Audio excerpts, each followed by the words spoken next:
Hello，大家好，今日咧又繼續同大家講下中國四川九寨溝入邊麗思丹頓花園美宿酒店嘅餐廳晚餐。咁呢間酒店咧，距離呢一個九寨溝嘅入口咧，大概係5分鐘嘅的士車程啦，咁其實都係好方便嘅。咁我哋返嚟嗰日呢，個個都行得好攰啦，咁所以旅行社呢就安排咗喺酒店入邊用餐。咁始終九寨溝呢就係比較隔涉啦，咁對餐飯呢其實唔係咁大期望咯。但係估唔到呢係有驚喜喎，咁我哋一齊嚟睇睇。咁我哋坐咗一個貴賓廳入邊，咁第一個餸呢就係蘿蔔啦，咁好似有一啲係豬肉咁樣嘅，咁就配咗紅蘿蔔同埋呢個粟米，補充翻啲維他命 C。咁再嚟第二個就係蒸魚喎，哇，真係有驚喜！避風塘炒大蝦，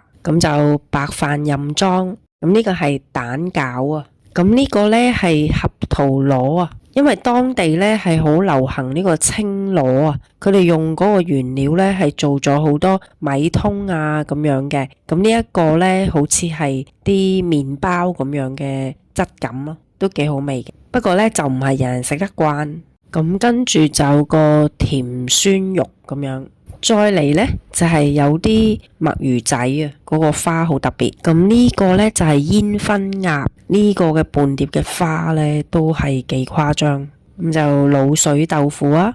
再嚟呢，就係涼拌蟲草花。咁大家都知道呢，其實九寨溝呢係出產呢一個蟲草嘅。咁當晚呢，又有一個雞湯嘅喎。咁之後呢，就好多青菜。呢個牛柳炒竹筍啊，跟住雲耳西蘭花，再嚟呢就係水果拼盤啦。咁其實個晚餐呢係非常之合呢個廣東人嘅口味，咁我哋都覺得好驚訝咯。咁跟住呢嗰張台呢係會自己轉嘅喎，自己轉嘅意思呢就係好似每20秒啊，咁佢就轉少少，轉少少，咁就唔使將啲菜呢遞嚟遞去咁樣咯。咁呢個係幾特別嘅。咁個個團友呢都食到好滿意。OK，今日介紹就到呢度啦，多謝大家按讚、分享、訂閱，歡迎大家打賞，拜拜。